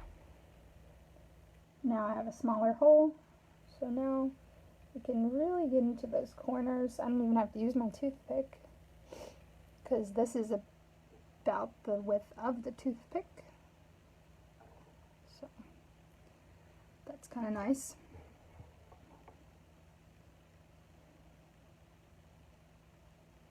All right. Again, we're going to let the pumpkin part dry. However, we can do the whipped cream. And this is going to be kind of fun because We now have for the white that's thick. That has a 1 on it. We have a tiny hole. We are going to make it a little bit bigger. So about the amount that you did when you were flooding the thin. Flooding with the thin, so about like that much or so. Maybe like the width of my pinky now. Okay, and since it's pretty thick, it's gonna give us a little bit of definition. It won't really like melt into each other. But if you are still working on your pumpkin, look up for a second so you can see what I'm about to do, and then you'll be ready to do the whipped cream. So I like to go right and left and then work my way up. So I'm swirling. I start on the bottom. Gonna have to squeeze quite a bit. And you know what? I might even cut a bigger hole. But I'll stick with it for now. It kind of going up, and then once you reach the top, you just kind of whoosh, take it off. And if you don't like the way it looks, you can always go over it again.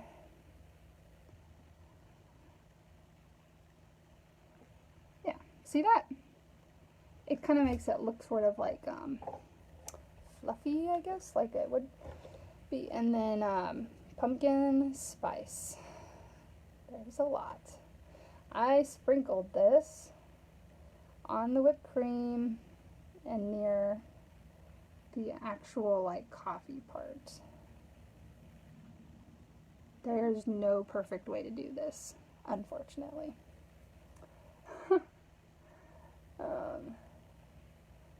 Sprinkle, because sometimes it kind of sprinkles in clumps, which is fine. Being a perfectionist, I'm like, no. Like that. All right. Cute. So now, so even though you might have hated that the white was so thick for the outline, at least now, it's kind of fun when you're doing the whipped cream and you're like, oh, that's why it was that thick. It all makes sense.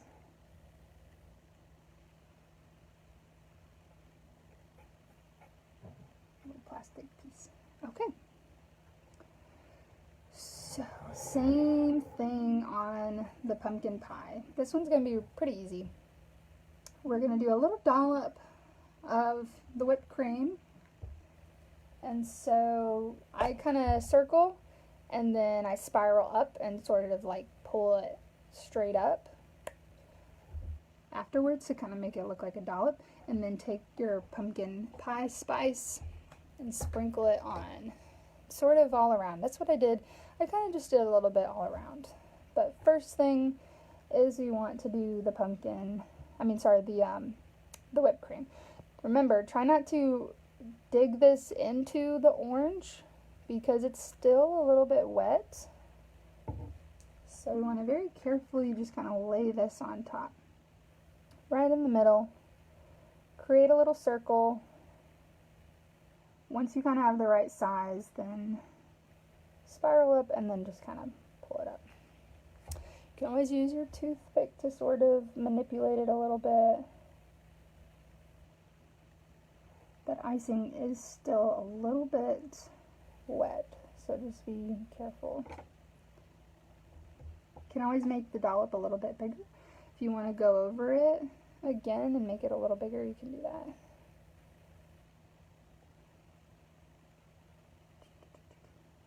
I'm like trying not to get these clumps. If I kind of create friction with my hands, I'm such a perfectionist. Yeah, I'm happy with that. Sprinkle till you are happy. Oh, it's so cute.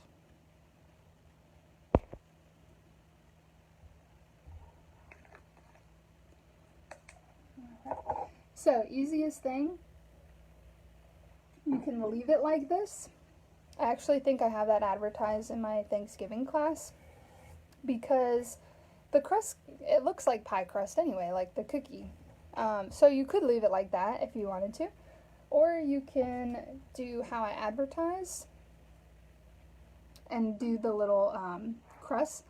However, I'm saying that, but before we cut a bigger hole and make the crust, we have to do the stems on the little pumpkins, because this hole should be thin enough that we can get that little stem. If we go and cut it and do around for the crust, now we have a huge hole. So, very simple thing that we're going to do here. We're going to do all the stems on the other 3 cookies, actually, because we have 3 pumpkins. And it's going to be pretty easy because it's just like a little line, but the actual pumpkin here, we want to outline that stem. And then you can either go ahead and actually fill it with the thick icing, or you can flood that little part. But it's just so tiny that sometimes with beginners it's very hard to flood that small of a space, and so we can just as well go in with the thick icing and just sort of like color it in, so to speak.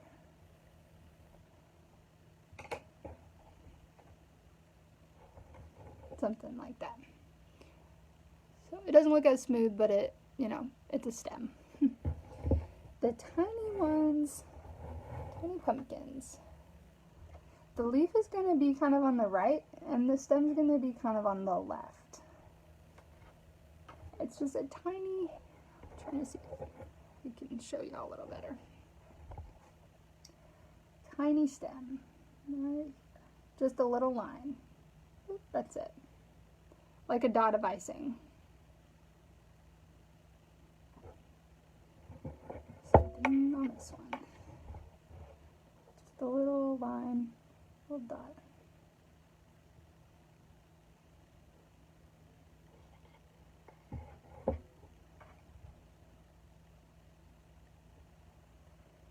Okay.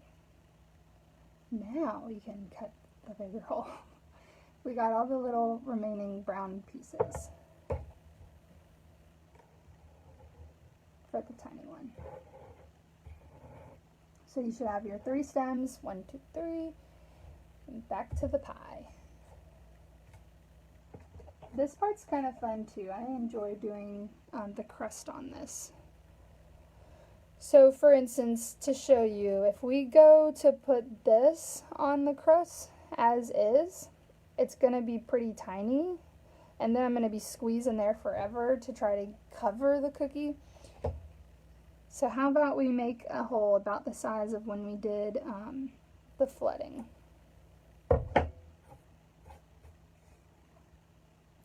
And we're going to actually be like turning this cookie as we do it, because we're going to squeeze and kind of pull as we move towards the right, or if you're left-handed, towards the left.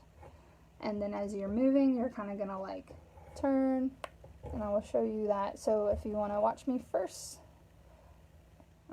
squeeze, and then kind of pull. So you're moving, you're squeezing, and then you're pulling over to the other side, and sort of creating this like ruffled effect. And as the cookie starts to get away, you know, move with it. We are covering a little bit of that orange. Squeeze and pull, squeeze and pull. Ruffle as we go.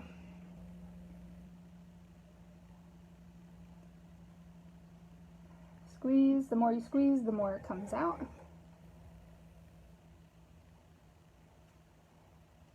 And then if you, the places where you had to maybe pick it up and turn the cookie, you can always use your toothpick to kind of like push it down, make it look a little neater.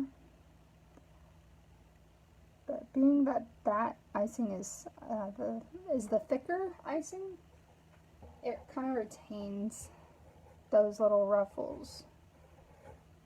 Whereas if it were too thin, you wouldn't get that.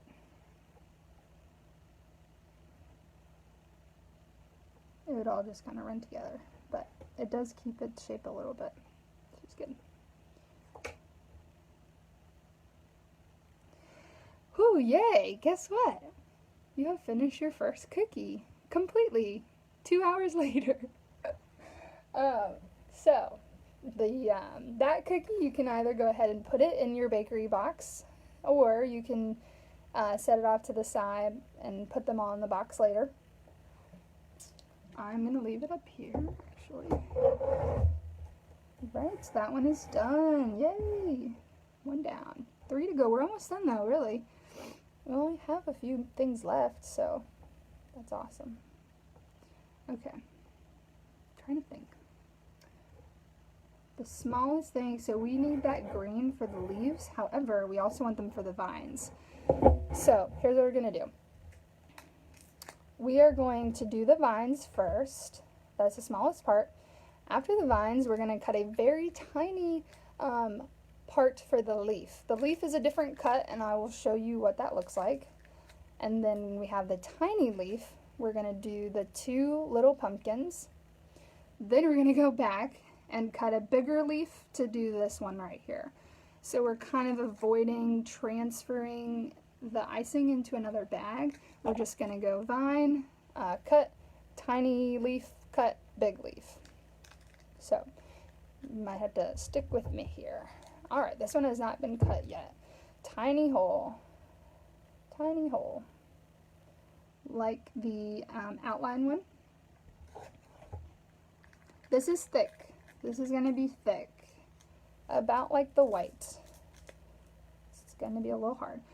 Remember how you hold the bag. So you want to have all that icing squeezed down. You're holding it right under that knot, but above all the icing. Tuck that thumb in, gives you a little bit more pressure for squeezing, and then lay your hands, the rest of your fingers over. Okay, that way you can get a good little squeeze. For the vines, I like to come way up when I spiral and just kind of let it fall wherever the icing kind of wants to go. I'm still controlling it, but it's kind of like I'm letting the icing sort of do its own thing here. I had 2 vines. You can go crazy with them. Like, you want to do more loops, do more vines. I'm kind of thinking I might want to. I don't know. I might do another loop over here. Why not? Maybe. I don't know. Maybe I'm going a little too crazy. Maybe do another here. Okay, I did 3. I'm going to stop there. Okay, so we're spiraling, looping. You know, vines are not perfect. They're kind of crazy. So that's kind of what we're going for. Just at the top there. You can leave it as is, or you can add the heart on the bottom. I just kind of added it to incorporate that blue a little bit. The heart is with the thick blue. So after you do the vines, grab your thick blue if you want to add the heart. The heart, you can either outline a heart completely, or you can do 2 little teardrops. So the teardrops would be like, I'll show you, so you can outline the heart and then fill that in with the thick, or you can squeeze, stay there squeezing till you have enough, and then sort of like drag it down. Squeeze and then sort of drag it down. That's kind of fun. It's sort of an easy way to do it. You just keep squeezing and then you sort of drag it down and pull away quickly for 1 teardrop. Other side, squeeze, squeeze, squeeze, pull down to meet the other side. It's up to you. Or you don't even have to do the heart at all. Whatever you want.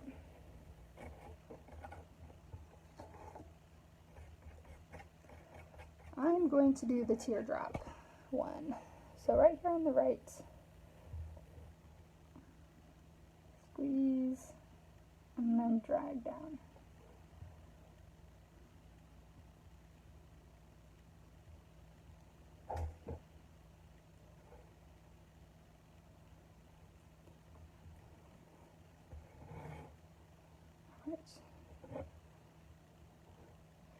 We are almost done with this. We're actually almost done with all of them, but remember, we're not going to do the leaf yet because it's a big leaf. We're going to do the tiny ones, but we're almost done.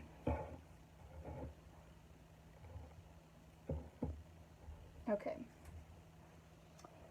If you happen to still be working, pause, and you don't want to miss this. This is going to be very important for the outcome of your leaf. So important. So I'm going to show you how to cut, and I might reiterate it a couple times because it is a little bit complicated. First thing you want to do is grab your green icing, and you'll notice that there's a seam in the bag. That seam, you want that seam facing you right down the middle. So, seam down the middle, facing you. Completely down the middle, halfway. Once you're there, you're going to pull this icing back towards you so that you have a flat tip on that icing. So, you shouldn't really have very much icing on that tip. Pull all that icing back or squeeze it out and a flat line. This is going to ensure that you get a symmetrical leaf. Now, we want a tiny, tiny leaf. So we're going to cut a very, very small amount. You have two cuts. You're going from the outside to the top of the seam on the right side, and then on the left side, from the outside to the top of the seam on the left. Okay, so on that side, we're going to cut a little piece. So I'm right there on the outside, and I'm cutting to that middle point where the seam is at the top. So you're going a diagonal cut. And you're going to do the same thing on the other side. Sometimes I flip it around so I can really see it. I go from that seam to the outside, symmetrical. So you get this tip, just like that. Tiny. You do want them to be symmetrical. So you can, again, outside to the top, diagonal cut, and then go outside up or flip it around and do from that seam outside. You have a tip, and then what you do, we're going to squeeze. That seam is facing you, so you hold it just like you would the other bags. Seam is facing you. You're going to lay your wrist flat. So we're not like up like this. The tip is actually, we can see the tip. It's not under our hand. It's right to the side. You're going to squeeze and pull. Squeeze and pull. You want to pull so you kind of get a little tip on that leaf, but that seam is going to make it look like an actual leaf that has that line in it. So try a couple times on your parchment paper or your finger like I just did. And then when you feel good, we're going to put that tiny leaf right on that pumpkin to the right. Tiny, and then squeeze and pull. Voila. Y'all see it? Tiny leaf. Squeeze and pull. Same thing on this one. So if you missed the first one, watch me here. Okay? Trying to get this tip. Okay. Here we go. Lay your hand flat. You're going to pull straight out. So you go squeeze, pull. Tiny little leaf.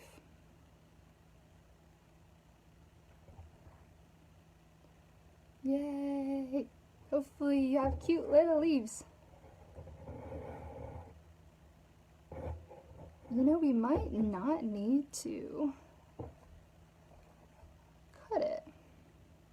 See, you could cut it and do a bigger leaf, but the other thing too, that wasn't as tiny as I thought it would be, but it still looks really good.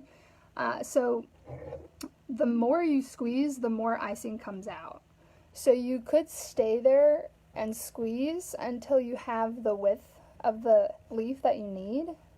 So what I mean by that is here, if I just squeeze and pull quick, it's a tiny leaf. If I stay here and I squeeze, squeeze, squeeze, it kind of builds upon itself and now it's bigger. Same exact tip, but a bigger leaf. And then it kind of gives you this like ruffled kind of look because it's sort of like building on top of itself, and so it's smushing all that icing together. And so we can do that. That makes it easy, you know, just keeping with this little tip.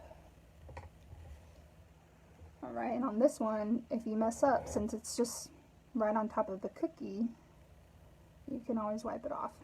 Now, remember, you've got that tip, the seam right here. When you lay your hand flat, you should see your fingernails. You should see that seam right there. We're gonna go squeeze until you get the desired width and then pull straight out right at the end. Nice, look at those ruffles. Oh, that makes me so happy. It's just like so perfect. And it was so simple. This is why I love leaves. I think leaves are my favorite. Forget polka dots. Leaves are so much better. But I promise you, it is all in the way that you cut your bag. If you don't cut it right, the leaf is just not the same. You want the tip, you want it to be symmetrical cuts. You want that point. If it's not coming out like you're practicing on your parchment paper, you can try to recut it, put it in an empty bag, and recut it again. But it's all in the way that you cut it. If you cut it right, you have perfect leaves, and it's so easy. It's just literally all in the way that you cut it. But okay, yay! Our second cookie is complete. So now we have 2 cookies that are completely done. And all that we have left is to do the orange and these, the thin orange, and these will be completely done as well. Okay, so as we get ready to do the orange, remember it's the thin orange. These have dried enough so we can go ahead and plop that icing into the middle. It'll give us that definition that we're looking for, which just makes it look so much better, I'm telling you.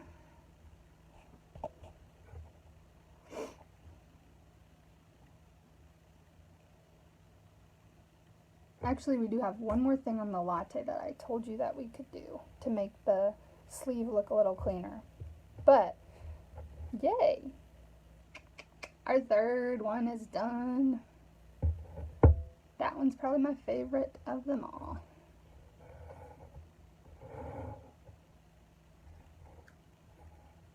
Alright, 3 down, 1 to go. We're pretty much done though, but y'all know what I forgot? I forgot to put the line on the sleeve before I cut a bigger hole for the crust. This is exactly why I gave you another bag. So if you really want to do that, then you can do like how we did on the orange. Cut a little bigger hole, stick it in here. You don't really have to do the sleeves, but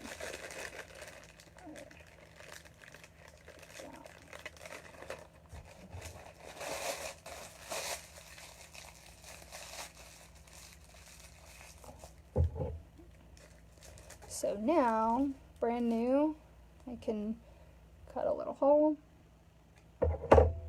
Now I can go back over. It just kind of makes it look a little cleaner, but mine looks good now, but I do know that a lot of beginners, they kind of like being able to re-outline, and so it kind of covers their mistakes a little bit. So if you want, you can go right at the top and the bottom, redo that line. See how it does kind of make it just look a little bit more defined, a little cleaner compared to the bottom. Straight across.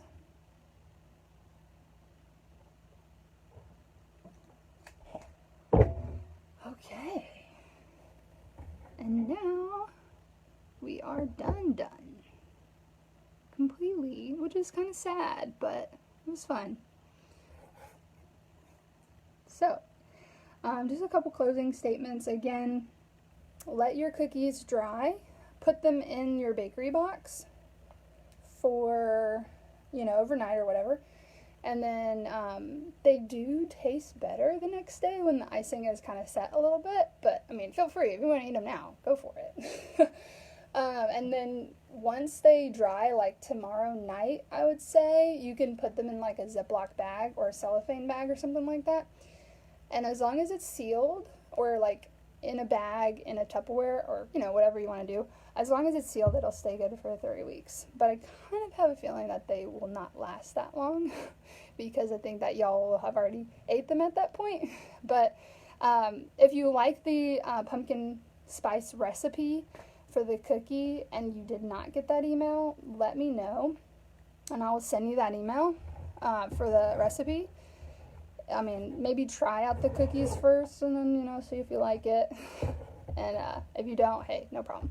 But I liked it, and so I'm just wanting to share that recipe with y'all. But these are our 4 cookies.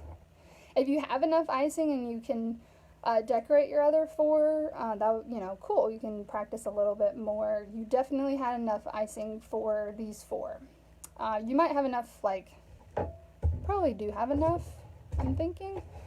The only one that might be a problem is the blue, because that was so much surface area, but you should have enough to do some of the other cookies. All right, I'm going to flip it back on me real quick. So,